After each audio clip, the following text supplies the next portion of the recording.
Selamat datang di channel Alur Donghua. Sebelum menonton, silahkan subscribe, biar Mimin tambah semangat update-nya. Dari penemuan aneh lelaki tua itu, hanya ada dua kesimpulan, apakah indera spiritual salah, atau ada seorang kultivator dengan indera spiritual yang jauh lebih unggul darinya, kemungkinan besar adalah kultivator asing. Terlepas apa itu, tak satu pun yang baik. Untuk kemungkinan pertama, itu akan menyebabkan kehilangan muka di depan kedua juniornya dan juga kehilangan reputasi, tapi kemungkinan kedua bisa menyebabkan bencana. Sementara dia membuatnya tampak bahwa menangkap kultivator asing yang terluka akan menjadi tugas yang mudah, dia termasuk di antara kultivator yang telah berpartisipasi dalam pertempuran untuk menghentikan Han Li, dan menahan kemampuan besarnya dalam teror.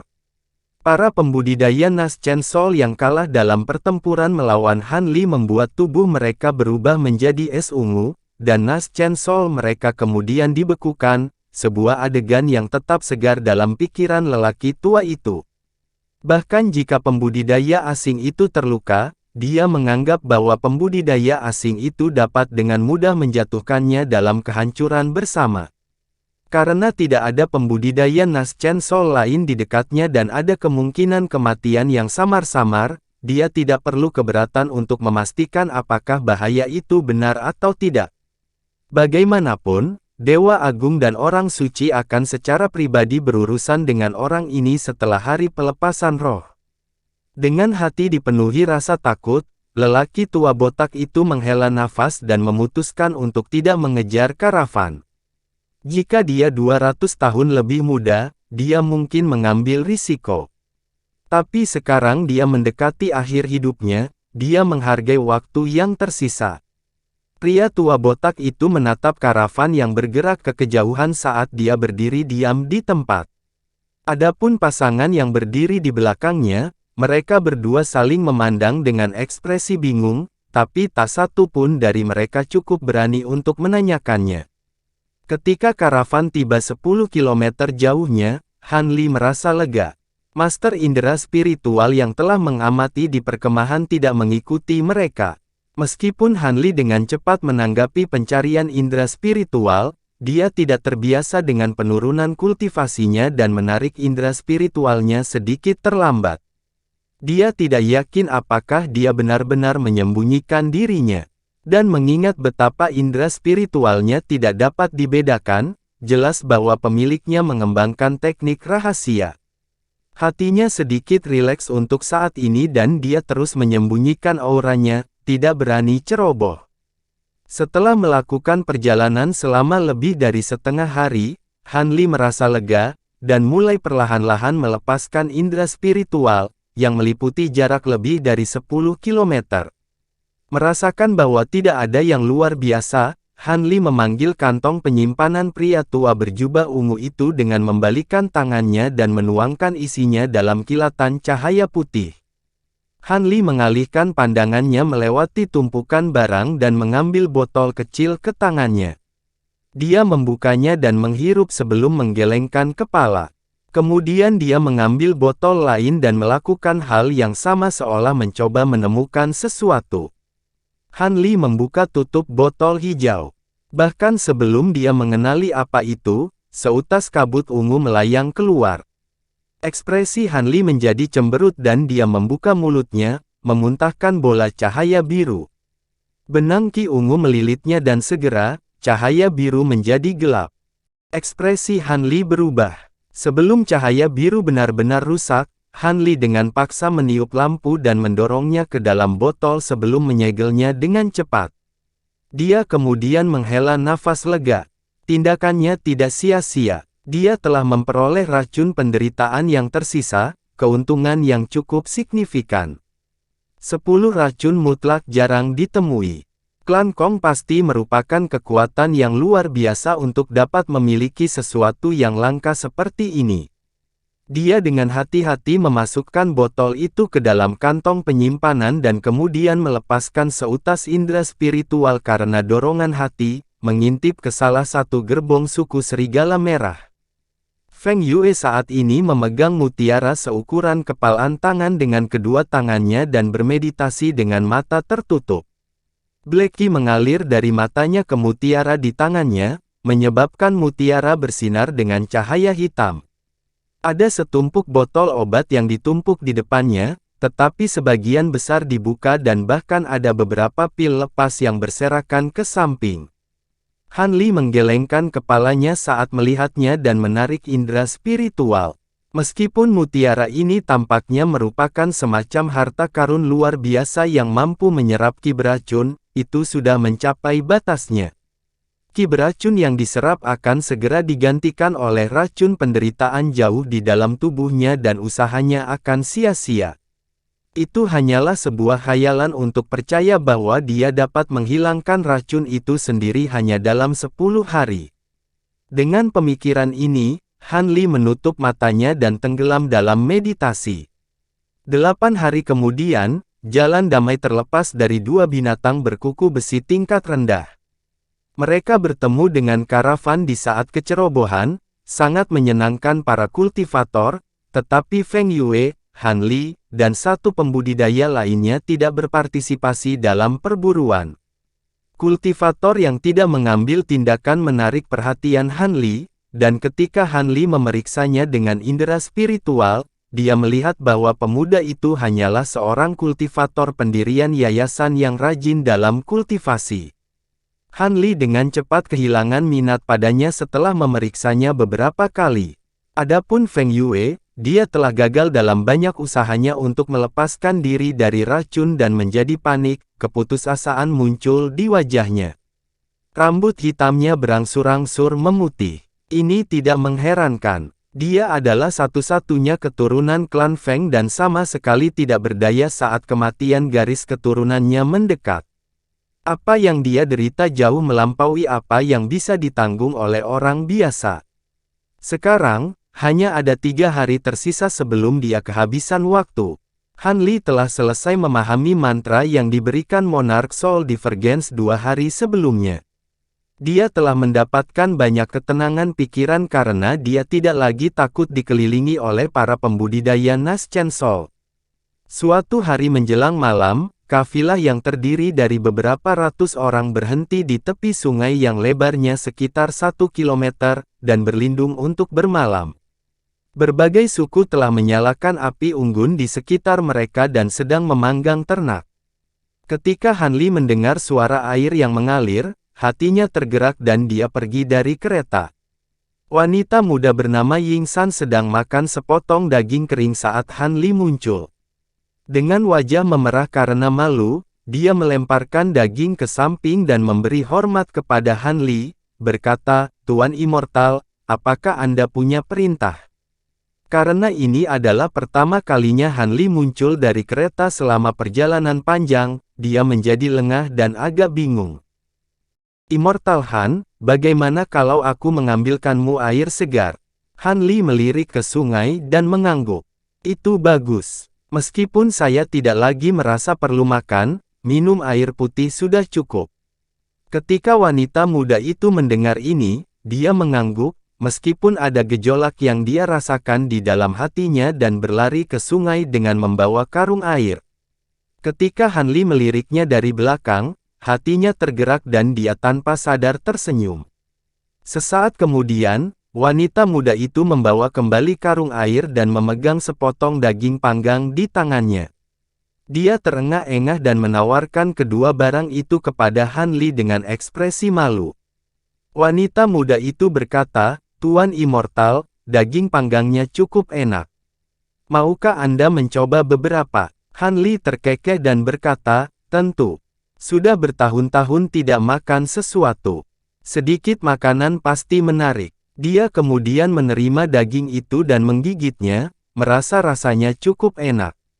Ketika wanita muda itu melihat ini, dia menunjukkan ekspresi yang menggemaskan.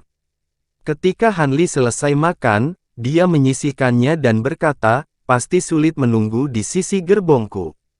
Anda berpartisipasi dalam Day of Spirit Release, kan? Ulurkan tanganmu dan biarkan aku melihat akar rohmu." "Terima kasih banyak, Tuan Abadi," dia mengulurkan pergelangan tangannya dengan gembira. Han Li meraih pergelangan tangan wanita itu menyalurkan sedikit ki spiritual ke dalam tubuhnya dan merenung sejenak. Jika kultivasinya tidak dikurangi menjadi tahap pendirian yayasan, dia akan dapat memeriksa bakatnya tanpa menyentuhnya. Immortal Han, bagaimana bakatku? Apakah saya memiliki kesempatan untuk menjadi seorang immortal? Wanita muda itu dengan penuh semangat bertanya. Kamu seharusnya bisa menjadi dewa, tapi bisa dianggap takdir bahwa kamu bertemu denganku. Minumlah obatnya sebelum ritus pelepasan roh. Han Li menggerakkan pergelangan tangannya dan botol putih kecil muncul di tangannya. Ini, wanita muda itu menerima botol kecil itu dengan sangat terkejut. Meskipun obat pil tidak terlalu berharga, itu akan meningkatkan konstitusimu dan akan membantumu di jalan menuju kultivasi. Ini adalah pil pembersih sumsum, sesuatu yang berharga bagi pembudidaya tingkat rendah. Terima kasih banyak atas kebaikan besar Tuan Immortal. Wanita muda itu bersukacita dan membungkuk. Berdiri, Han Li melambaikan tangannya dan berkata, mungkin jika takdir, kita akan bertemu lagi di masa depan. Omong-omong, karena sungai ini sangat luas, mungkinkah itu bagian selatan dari sungai air surgawi? Wanita muda itu dengan menyimpan botolnya dan berkata, itu benar, Tuan Abadi. Itu adalah cabang dari sungai air surgawi. Itu membentang lebih dari 50 km sebelum bergabung dengan sungai air surgawi. Ketika Han Li mendengar ini, dia mulai mengingat semua detail yang berkaitan dengan sungai air surgawi. Jika tidak salah, sungai itu sangat panjang, mendapatkan gelarnya sebagai sungai terbesar di dataran langit tak berujung, dan bahkan mencapai kekaisaran jin dengan nama sungai mistik. Kemudian, ekspresi Han Li bergerak dan dia mengangkat kepalanya untuk melihat ke langit di seberang sungai dengan ekspresi muram. Cepat beritahu para tetua suku bahwa ada sesuatu yang terbang ke arah kita, perintah Han Li. Aku tidak tahu apakah mereka sedang lewat atau apakah mereka menuju ke arah kita. Wanita muda itu terkejut ketika mendengar ini dan menganggukkan kepalanya sebelum berlari ke Yinglu dan para pemimpin suku lainnya. Sesaat kemudian, keributan muncul dan semua orang dengan cepat lari dari sungai. Cahaya hijau berkedip dari atas cakrawala dan teriakan bernada rendah terdengar, memperlihatkan kelelawar besar yang diselimuti cahaya hijau. Penampilannya yang menyeramkan dan menakutkan menyebabkan manusia menggigil ketakutan saat melihatnya. Pembudidaya suku melonjak di karavan semuanya melompat ke gerbong dan melihatnya dengan ekspresi serius. Tatapan Han Li tidak terfokus pada kelelawar tetapi para pembudidaya yang berdiri di atasnya. Meskipun mereka agak jauh, dia masih bisa melihat dengan jelas dengan mata roh penglihatan terangnya. Kelompok pembudidaya memiliki 4 pria dan 4 wanita. Para pria mengenakan jubah bersulam, pita giok, dan ornamen megah. Adapun para wanita, mereka mengenakan ikat pinggang emas, jubah putih, dan bertelanjang kaki. Dari pakaian mereka, jelas bukan dari suku melonjak. Semuanya berada pada tahap pendirian yayasan selain 2 pembudidaya formasi inti yang memimpin mereka. Dan yang membuatnya lega, ternyata mereka tidak datang untuknya. Saat pikiran ini dengan cepat melintas di benak Han Li, kelelawar sepanjang 20 meter itu terbang di atas karavan dan dengan liar mengepakkan sayapnya sebelum berhenti di atasnya.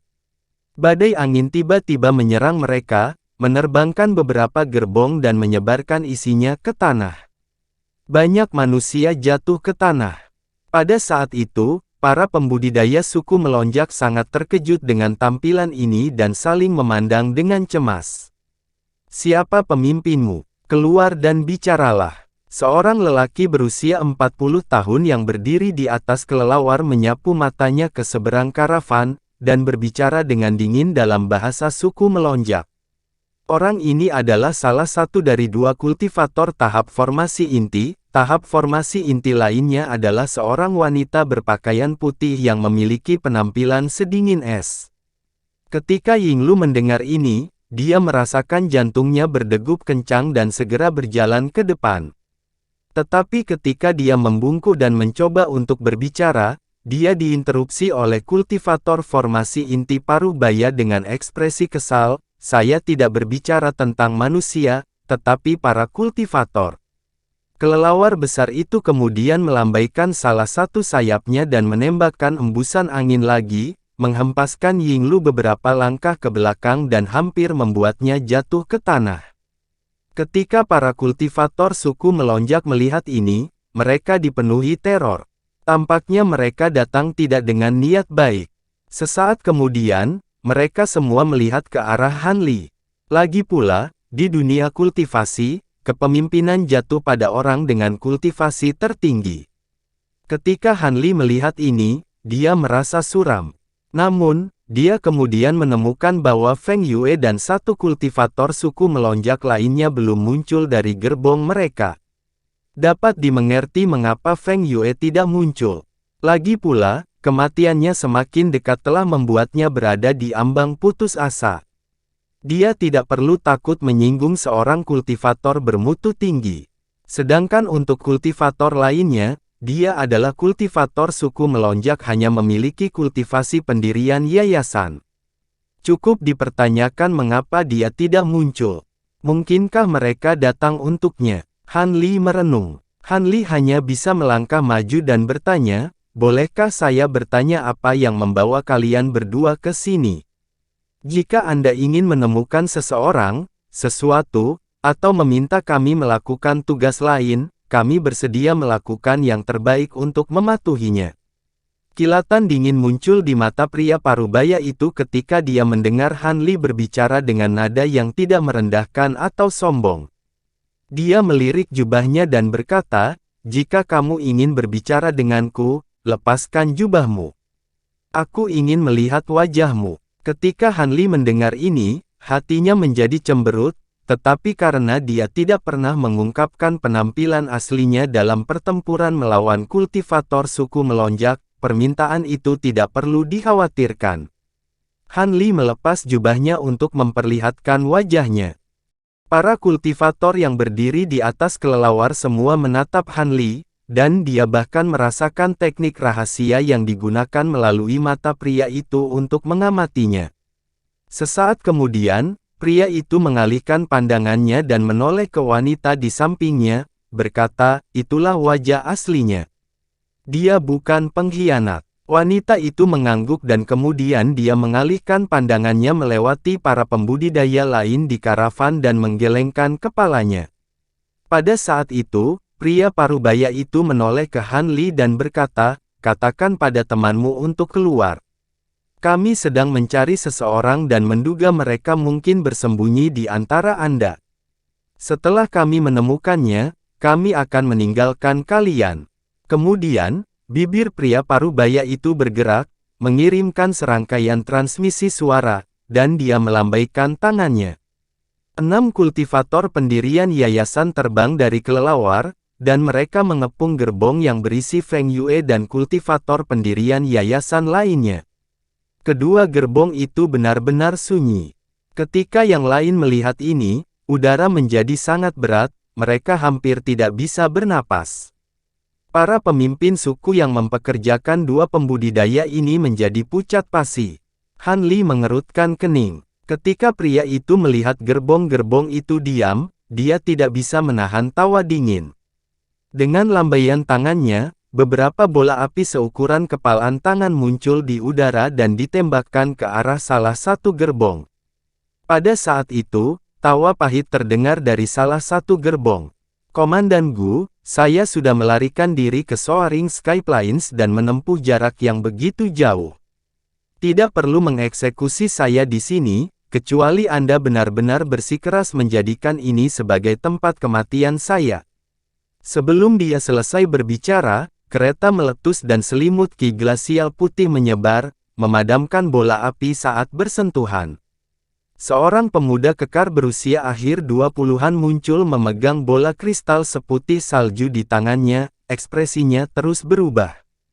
Ketika para pembudidaya kelelawar besar melihat ini, mereka mengungkapkan ekspresi gembira. Senyum pria parubaya itu kemudian memudar dan berkata, Jiang Jianying, Snow Crystal Pearl ada di tanganmu seperti yang diharapkan. Nyonya saya menyuruh Anda membawa mutiara ini ke Sage North di Gunung Es Utara, tetapi Anda berani mencurinya. Anda masih memiliki keberanian untuk berbicara.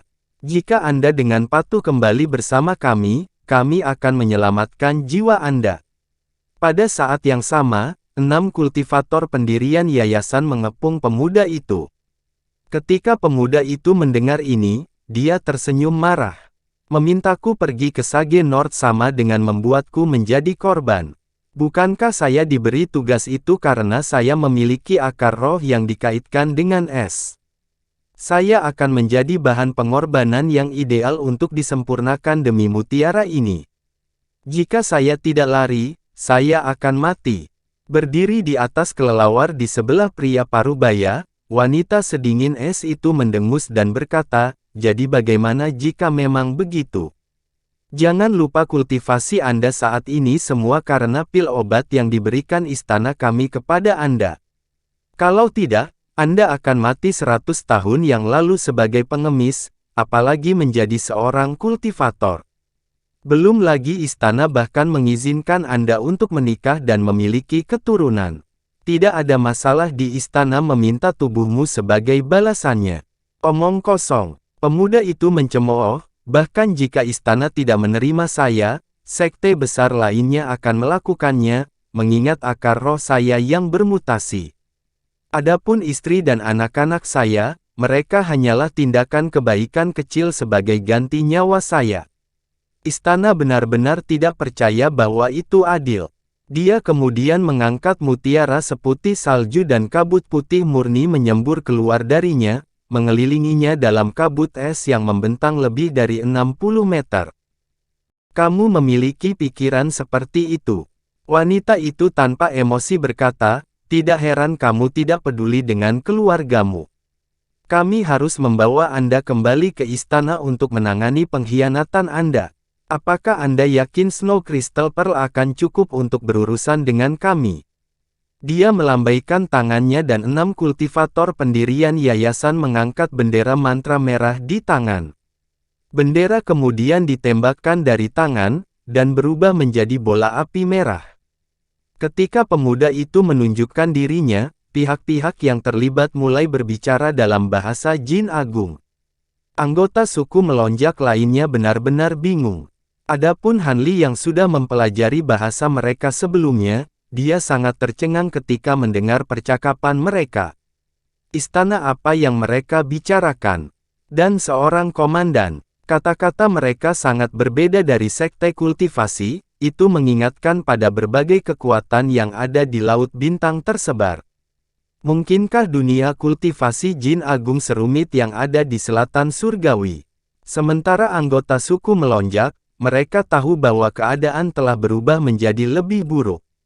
Manusia sudah bersembunyi. Adapun pembudidaya suku melonjak, mereka tidak berani pergi karena takut salah paham. Saat awan api perlahan menekan kabut es, uap bergolak dan menyebar ke segala arah. Meskipun Ice Crystal Pearl agak menakjubkan, penggunanya hanyalah seorang kultivator pendirian yayasan. Dia tidak dapat memperbaiki harta karun itu dan memanfaatkan kemampuannya yang sebenarnya. Setelah konfrontasi dimulai, menjadi jelas bahwa kabut es berada pada posisi yang tidak menguntungkan.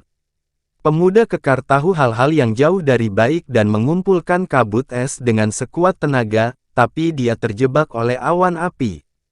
Tidak lama kemudian, kabut es mulai menyusut dan pemuda kekar itu tidak mampu memblokir awan api tidak peduli berapa banyak kekuatan sihir yang dia tuangkan ke dalam mutiara.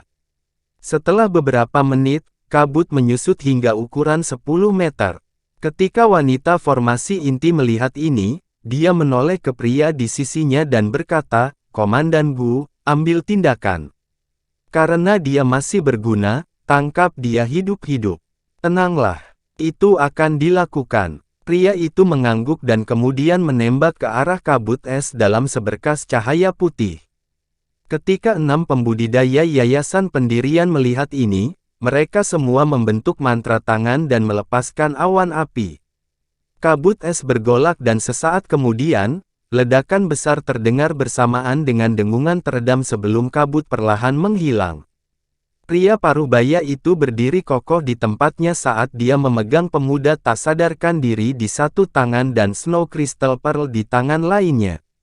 Mengingat perbedaan besar dalam kultivasi mereka, lelaki tua itu memukul pemuda itu dengan mudah. Wanita sedingin es itu memasang ekspresi puas. Jaga dia, perjalanan ini bisa dibilang sukses. Pria parubaya itu menyerahkan pemuda itu kepada salah satu bawahannya dan kemudian menatap anggota suku melonjak yang menyaksikan pertempuran ini. Wanita itu mengerutkan kening dan berkata, "Jangan terlalu memaksakan diri. Ini adalah dataran langit tak berujung, bukan istana 9 dewa kita." "Saya mengerti. Lalu mari kita berangkat." Ini." Pria itu mengangguk dan hendak pergi mengalihkan pandangannya melewati salah satu barang yang tertinggal di tanah dan berteriak. Ketika Hanli mengikuti pandangannya, dia melihat sebuah batu transparan seukuran kepalan tangan. Saat Hanli merenungkan di mana dia pernah melihat batu ini sebelum, Monarch Soul Divergence tiba-tiba meneriakkan namanya, batu api emas. "Anak muda Han, keberuntunganmu cukup bagus." Pada saat itu, dia ingat bahwa benda itu adalah salah satu bahan penting yang dia butuhkan untuk membuat kipas Seven Flame. Itu tidak terlihat di selatan surgawi, dan mungkin hanya dapat ditemukan di Great Jin.